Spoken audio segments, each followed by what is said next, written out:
பிரியமானவர்களே, ஆண்டவராகிய இயேசு கிறிஸ்துவின் நாமத்தினாலே உங்கள் யாவரையும் நான் அன்போடு கூட வாழ்த்துகிறேன். எல்லாருமே சந்தோஷமாக இருக்கிறீங்களா?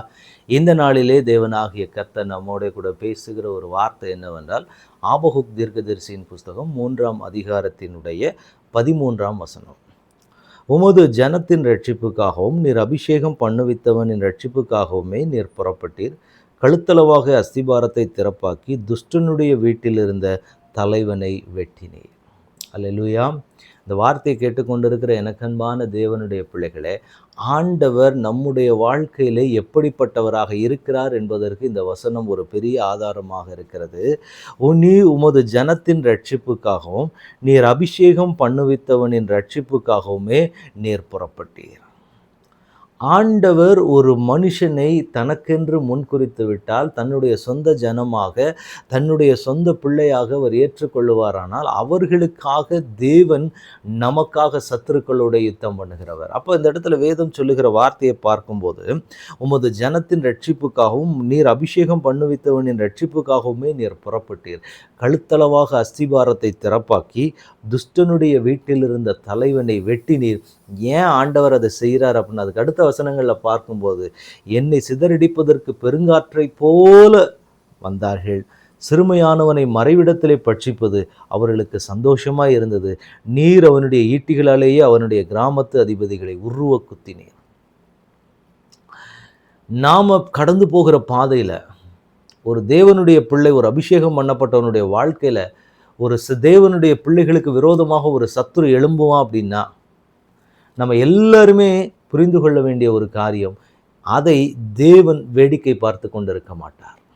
இந்த ஒரு விஷயத்தில் மாத்திரம் எல்லா தேவனுடைய பிள்ளைகளும் ரொம்ப கவனமாக இருக்க வேண்டும். ஆண்டவர் சத்துருக்களினுடைய இஷ்டத்துக்கு நம்மை விட்டு கொடுக்கிறவர் அல்ல. சில போராட்டங்களுக்கு, சில சிக்ஷைகளுக்கு, சில சூழ்நிலைகளிலே நாம் கடந்து போய் சில அனுபவங்களை கற்றுக்கொள்ள வேண்டும்னு சில காரியத்தை அனுமதிப்பார். அவ்வளோதானே ஒழிய அதற்காக தன் சொந்த ஜனத்தை ஆண்டவர் எந்த இடத்திலையுமே வேதனைகளுக்கும் இக்கட்டுகளுக்கும் ஆண்டவர் விட்டு கொடுத்து வேடிக்கை பார்க்கிறவர் அல்ல. அதுதான் எல்லா தேவனுடைய பிள்ளைகளும் புரிந்து கொள்ள வேண்டும். அப்போ இந்த இடத்துல சொல்லப்பட்டிருக்கிற காரியத்தை பார்க்கும்போது, அபிஷேகம் பண்ணுவித்தவனுக்காக தேவன் புறப்பட்டு துஷ்டனுடைய வீட்டில் இருந்த தலைவனை ஆண்டவர் வெட்டி போட்டார். ஏன்னா என்னை சிதறடிக்கிறதற்கு பெருங்காற்றை போல ஒரு கூட்டம் வந்து கொண்டிருக்கிறது.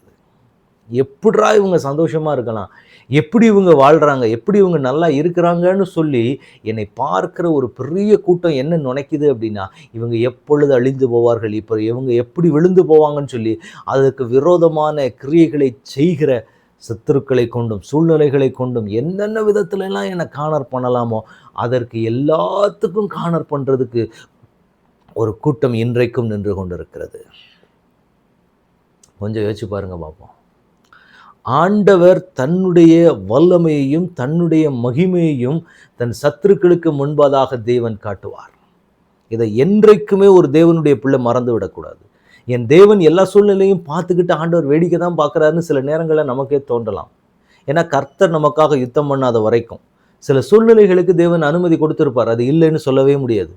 சில சூழ்நிலைகளுக்கு தேவன் அனுமதி கொடுப்பார், நாம் உருவாக்கப்பட வேண்டும் என்பதற்காக சில சூழ்நிலைகளுக்கு தேவன் அனுமதி கொடுப்பார்.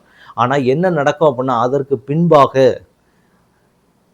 தேவன் ஒரு பெரிய திட்டத்தை வைக்காமல் அதை அனுமதிக்கிறது கிடையாது. அப்போ ஒரு தேவனுடைய பிள்ளையினுடைய வாழ்க்கையில், ஒரு அபிஷேகம் பண்ணப்பட்டவங்க வாழ்க்கையில் ஒரு காரியம் அனுமதிக்கப்படுது அப்படின்னா அதற்கு பின்பாக ஒரு பெரிய நியாய தீர்ப்பு ஆயத்தமாக இருக்கும். இதைத்தான் எல்லா தேவனுடைய பிள்ளைகளும் புரிந்து கொள்ள வேண்டும். என் தேவன் இன்றைக்கு இந்த பாதை அனுமதிக்கிறார், இன்றைக்கு இந்த சூழ்நிலை அனுமதிக்கிறார் அப்படின்னா இதுக்கு பின்னாடி என்ன நடக்கும் அப்படின்னா ஒரு பெரிய ஒரு தேவனுடைய திட்டமும் ஒரு பெரிய நியாய தீர்ப்பும் வைக்கப்பட்டிருக்கும். ஏன்னா ஒரு தேவனுடைய பிள்ளையினுடைய கண்ணீருக்கான வேல்யூ ரொம்பவே அதிகம். அப்போ அந்த காரியங்களை தேவன் நமக்கு செய்கிறதற்கு நம்மை ஆயத்தப்படுத்தி இருக்கிறார். இன்றைக்கு உங்களையும் என்னையும் தேவன் அப்படிப்பட்ட ஒரு தேவ திட்டத்திற்கு நேராக கொண்டு வருகிறார் என்றால் நீங்களும் நானும் தேவனுடைய பார்வையில் விசேஷமானவர்கள். இன்றைக்கு நம்மை வாதித்து கொண்டிருக்கிற வாதைகளாக இருக்கட்டும், சூழ்நிலைகளாக இருக்கட்டும், மனிதர்களாக இருக்கட்டும், யாராக இருந்தாலும் துஷ்டனுடைய வீட்டின் தலைவனை தேவன் வெட்டி போடுவது உறுதி. நமக்கு விரோதமாக யார் எழும்பினாலும் சரி அவங்களுடைய முடிவு கொடூரமாக தான் இருக்கும். அதை தேவனுடைய பிள்ளைகள் தெளிவாக புரிந்து கொள்ளணும். ஒரு தேவனுடைய பிள்ளையினுடைய வாழ்க்கையில் வரக்கூடிய ஒவ்வொரு கண்ணீருக்கும் கண்டிப்பாக அந்த கண்ணீருக்கு காரணமானவர்கள் பதில் சொல்லி தான் ஆக வேண்டும். இதை தேவனுடைய பிள்ளைகள் எல்லாரும் புரிந்து கொள்ள வேண்டிய காரியம். அதனால் நாம் வேதனைப்படும் போது அந்த ஜனங்களை கர்த்தர் பார்க்க வைத்து கொண்டிருக்க மாட்டார். நிச்சயமாக தேவன் நம் கண்ணீருக்கு ஒரு பதிலை கண்டிப்பாக ஆண்டவர் கொண்டு வருவார். நம்மை சிதறடிக்கிறதற்கு பெருங்காற்றை போல எழும்பி சில கொடூரமான மனிதர்கள், சில கொடூரமான சூழ்நிலைகள் உங்களுக்கு விரோதமாய் நிற்குமானால் நிச்சயமாய் தேவன் அந்த சூழ்நிலையிலிருந்து உங்களை விடுதலையாக்குகிறதற்கு, அந்த காரியங்களிலிருந்து உங்களை பாதுகாக்கிறதற்கு, பலப்படுத்துகிறதற்கு நான் ஆராதிக்கிற தேவன் போதுமானவர். ஆண்டவருடைய சமூகத்தில் ஒப்புக் கொடுக்கலாமா? தகப்பனே, உம்முடைய கரத்தில் எங்களை முழுவதுமாக ஒப்புக் கொடுக்கிறோம். தேவன் இம்மட்டும் எங்களை நடத்தி வந்தீர், அதற்காக ஸ்தோத்திரம் தகப்பனே.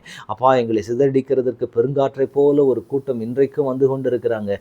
நீர் எங்களுக்காகவும் நீர் அபிஷேகம் பண்ணினவர், உடைய பிள்ளைகளுக்காகவும் ஜனத்தின் ரட்சிப்புக்காகவுமே நீர் புறப்பட்டீர் என்று வேதத்தில் நாங்கள் வாசிக்கிறோமே.